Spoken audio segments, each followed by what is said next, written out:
नमस्कार दोस्तों, स्वर साधना चैनल में एक बार फिर आपका हार्दिक स्वागत है। दोस्तों, आज हम बात करेंगे रियाज़ क्या होता है। जी हाँ दोस्तों, अक्सर करके लोग मुझसे पूछते हैं, कमेंट सेक्शन में भी कमेंट करते हैं कि रियाज़ क्या करना चाहिए और रियाज़ कितना करना चाहिए। ये सारे जो अभी-अभी शुरू किया है जिन्होंने कुछ ही महीने पहले बाँसुरी बजाना या 1-2 साल से भी बजा रहे हैं, उनको भी ये सही नॉलेज नहीं होता है कि उन्हें किस दिशा में रियाज़ करना चाहिए। और रियाज़ करने का जो तरीका है वो आपकी बाँसुरी का जो बाँसुरी में जो परफेक्शन आना है वो डिसाइड करता है। तो ये बहुत ही ज़रूरी और आप लोगों के लिए बहुत ही अहम टॉपिक है। इसलिए मैंने सोचा आप लोगों को इस चीज़ से अवगत कराया जाए कि आप किस दिशा में रियाज़ कर रहे हैं और क्या ये सही है या नहीं। तो दोस्तों, सबसे पहले हम देखते हैं कि रियाज़ आखिर होता क्या है। अ, ये समझते हैं हम कि रियाज़ क्या होता है। इससे पहले अगर आप मेरे चैनल पर नए हैं तो चैनल को सब्सक्राइब करें, बेल आइकन को भी प्रेस करें। इसी तरह की जानकारी इस चैनल के माध्यम से आप सभी लोगों तक पहुंचाने का प्रयास करता हूं। तो दोस्तों, मुझे सपोर्ट करें और जो बांसुरी को अ, अ, आम जन-जन तक पहुंचाने का मेरा जो सपना है उसको आप पूरा करने में मेरी मदद करें। दोस्तों, समझते हैं कि रियाज़ क्या होता है। दोस्तों, हम चलते फिरते, उठते बैठते अगर हम अपनी फ्लूट को बजा लेते हैं, थोड़ा मन करता है हमें तो हम बजा लेते हैं 10-5 मिनट, और दिन में कई बार बजाते हैं हम, तो उसे हम रियाज़ नहीं कह सकते और उससे हमको बहुत ज़्यादा फ़ायदा नहीं होने वाला है। तो रियाज़ क्या होता है इसके बारे में समझते हैं। रियाज़ को हम इस तरह समझ सकते हैं कि हमारे अंदर जो बांसुरी बजाने में, जो फ्लूट प्लेइंग में हमारी जो कमियां हैं, उन कमियों को हम सबसे पहले फाइंड आउट करें और उन कमियों को दूर करने का प्रयास रियाज़ के द्वारा करें। उन कमियों को दूर करने का क्या रियाज़ होता है ये हम समझें।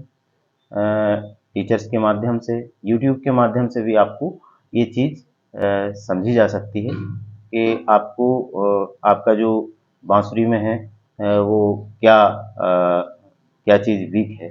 जैसे किसी किसी की ब्लोइंग वीक होती है, तो ब्लोइंग के लिए क्या एक्सरसाइज होना चाहिए। मेरे पिछले कई वीडियोज़ में, प्लेलिस्ट में भी कई वीडियोज़ हैं जिसमें ब्लोइंग, फिंगर को फास्ट करने की फिंगर प्रैक्टिस, और शुरू-शुरू में जो बहुत सारी चीज़ें एक साथ नहीं आती हैं, तो उनके लिए अलग-अलग एक्सरसाइज है। तो आप उन सारी एक्सरसाइज को बड़े धैर्य के साथ उनको करें, वन बाय वन, और एक के बाद एक कंप्लीट करते चले जाएँ। ऐसा ना हो कि बहुत सारी चीज़ एक साथ सीखें और अपने आप से बहुत ज़्यादा अपेक्षा रखें कि हम जल्दी कवर कर लेंगे। दोस्तों, अलग-अलग लोगों की अलग-अलग क्षमताएँ होती हैं। आप तो बस धैर्य के साथ बांसुरी की यात्रा को शुरू कर दीजिए और पूरी मन से, पूरे अपना जो उद्देश्य है बांसुरी सीखने का, उसमें प्रयासरत रहिए, तो आप एक दिन ज़रूर सफल हो जाएँगे। तो हम कह सकते हैं कि रियाज़ वही है जो हमें आगे को बढ़ाए। हमारी बांसुरी की जो यात्रा है उसको आगे बढ़ाने का काम रियाज़ का ही होता है। और सही दिशा में रियाज़ तभी होगा जब हम अपनी जो कमियां हैं, जो हमारे वीक पॉइंट हैं, उनकी तरफ हम ध्यान देंगे और उनको लगातार अभ्यास करके उनको शार्प करेंगे। उनको एक जैसे एक मूर्तिकार होता है, वो एक साधारण से पत्थर को एक बहुत ही सुंदर, बहुत ही खूबसूरत कलाकृति में बदल देता है। उसी तरह से हम वन बाय वन, दिन प्रतिदिन अपनी जो बांसुरी में जो फिनिशिंग लाने का प्रयास करेंगे और एक दिन हम ऐसा अगर करते हैं अगर हम, तो एक दिन ज़रूर हमारी बांसुरी मधुर हो जाएगी और अच्छी बजेगी। दोस्तों, अब हम देखते हैं कि हमें डेली रूटीन में रियाज़ क्या करना चाहिए। अक्सर करके लोग पूछते हैं और जानना चाहते हैं कि आखिर हमें किस लेवल पर क्या रियाज़ करना चाहिए, तो इस विषय में बताना भी बहुत ज़रूरी है। दोस्तों, सबसे पहले तो हम देखते हैं कि जो बिगनर्स भाई हैं, उनके लिए क्या रियाज़ होना चाहिए। जो बिगनर्स हैं, जिन्होंने कुछ महीने पहले ही बांसुरी को पकड़ा है, तो सबसे पहले तो उन्हें बांसुरी की होल्डिंग आना चाहिए। होल्डिंग के लिए बहुत सारी एक्सरसाइज होती हैं, उनको आप यूट्यूब के माध्यम से या किसी टीचर के माध्यम से आप उन्हें सीखें, प्रॉपर होल्डिंग क्या होती है अच्छी तरह से। और उसके बाद फिंगर प्रैक्टिस, और उसके बाद एक बहुत ही महत्वपूर्ण बिंदु होता है ब्लोइंग। दोस्तों, बांसुरी एक ऐसी चीज़ है जिसमें टेक्निकल पॉइंट बहुत सारे होते हैं, और संगीत में ऐसे आप वोकल कहें या और कोई सा इंस्ट्रूमेंट प्ले करते हैं, तो बहुत सारे लोगों को ऐसे सुर की समझ है, तो ये सारी ताल की समझ ये गॉड गिफ्टेड हो सकती है, लेकिन बांसुरी में बहुत सारी जो टेक्निक्स हैं वो रियाज के थ्रू ही आप में डेवलप होंगी। हाँ, सुर की समझ, ताल की समझ ये प्लस पॉइंट है, ये आप में डेवलप हो सकती है, लेकिन आप सोचो कि आपको अपने आप ही कुछ आ जाए, तो ऐसा संभव नहीं है। आपको होल्डिंग सीखना पड़ेगी अच्छी तरह से, आपको फिंगर प्रैक्टिस करना पड़ेगी, जिससे कि आपकी जो फिंगर्स हैं वो फ्लेक्सिबल हों, और उसकी जो मसल्स हैं वो बार-बार रियाज़ से फास्ट होंगी, और अ, आपकी बांसुरी पर अच्छी तरह से प्ले हो सकती हैं। तो ये सारी चीज़ रियाज़ के ज़रिए ही आप में इम्प्रूवमेंट दिखेगा। दोस्तों, अब हम समझ लेते हैं कि बिगनर्स भाइयों को क्या-क्या रियाज़ करना चाहिए। दोस्तों, जो शुरू-शुरू में अगर आपने बांसुरी बजाना सीखा है अभी-अभी, और आप थोड़ा बहुत बजाना सीख गए हैं, तो आपको शुरू में सा का रियाज़ करना चाहिए। तानपुरा ऑन करके रखें। शुरू में आपको तानपुरे की जो आवाज़ है वो थोड़ी अजीब लगती है, लेकिन मैं आपको सलाह देता हूँ कि आप तानपुरे को ऑन करके रखें, और हमेशा जो रियाज़ करें वो तानपुरे के साथ करें। धीरे-धीरे आपको तानपुरे की आदत हो जाएगी, और ये आपके सुर के सेंस को डेवलप करेगा। तानपुरे के साथ अभ्यास करने से आपका सुर का सेंस बहुत जल्दी डेवलप होता है, इसलिए तानपुरे के साथ अभ्यास करना बहुत ज़रूरी होता है। दोस्तों, इसके साथ-साथ आप ताल के साथ भी अभ्यास कर सकते हैं, या शुरुआत में आप मेट्रोनोम के साथ अभ्यास करते हैं, बहुत ही कम बीपीएम पर आप जिसमें कंफर्टेबल होकर के प्ले कर सकते हैं।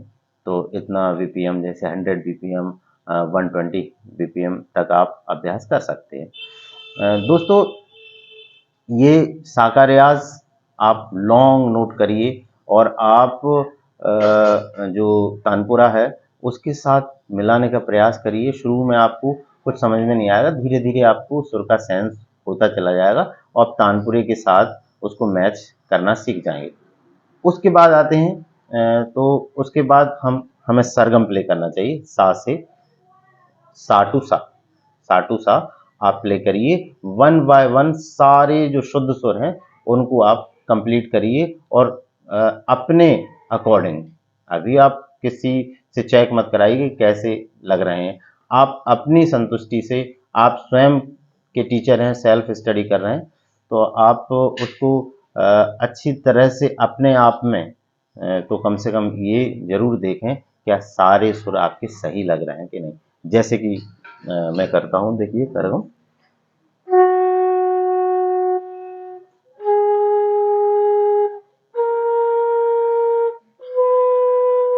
तो सारे सुर आपके अच्छे एकदम से क्लियर लगना चाहिए। सा टू सा प्रैक्टिस आप करें, आरोह अवरोह दोनों ही करें, और साथ में सभी नोट्स के लॉन्ग नोट्स भी करें, लंबा लंबा खींचें, और जितनी आपकी सांस की कैपेसिटी है उतना सभी सुरों के साथ सभी शुद्ध सुर करिए सबसे पहले।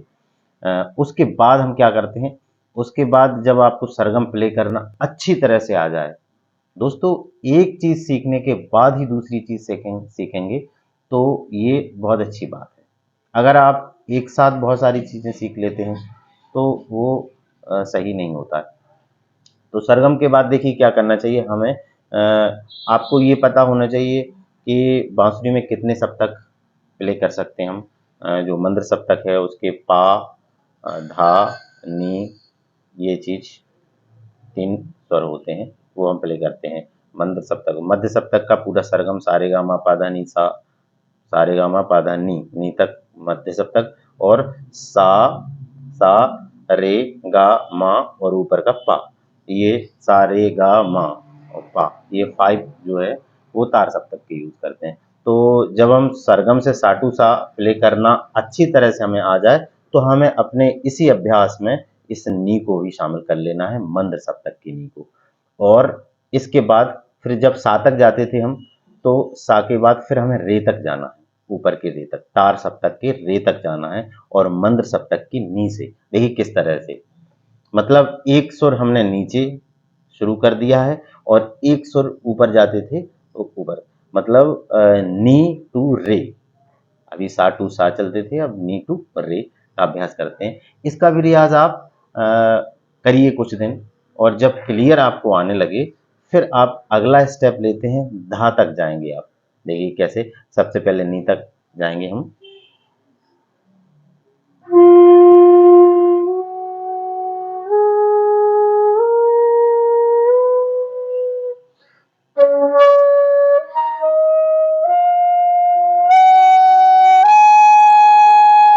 ये रे हो गया, रे तक गए हम। उसके बाद हम नीचे धा और ऊपर गा, नीचे धा तक ऊपर गा तक। उसके बाद इस कुछ दिनों इसका अभ्यास करेंगे, अच्छी तरह से इसको प्ले करना आपको आ जाए क्लियरली। उसके बाद नीचे पा तक जाएंगे और ऊपर माँ तक जाएंगे, शुद्ध माँ तक जाएंगे। दोस्तों इस तरह का अभ्यास आप करते रहिए, और जब इस तरह का अभ्यास आप कर लें, इस अभ्यास में आपको काफ़ी समय लगेगा, क्लियर होने में बहुत समय लगेगा। दोस्तों आप मुझसे जुड़ सकते हैं, आप मुझसे ऑनलाइन क्लास भी ले सकते हैं, और ऑनलाइन क्लास नहीं भी लेना है तो भी आपकी मैं पूरी पूरी मदद के लिए तैयार हूँ। आप मुझे कॉल कर सकते हैं, आप मुझे वीडियो क्लिप बनाकर भेज सकते हैं कि आपकी जो सरगम में क्या फॉल्ट है, तो उसको मैं देख करके आपको बता सकता हूँ। दोस्तों इसके बाद हम करते हैं पिरामिड अलंकार, जो कि सा रे गा रे सा रे गा मा गा रे सा। ये पिरामिड अलंकार आपको यूट्यूब पर बहुत सी जगह से उपलब्ध हो सकता है। आप मेरे बहुत सारे वीडियोस हैं, उसमें भी आप सर्च कर सकते हैं। इस तरह का होता है।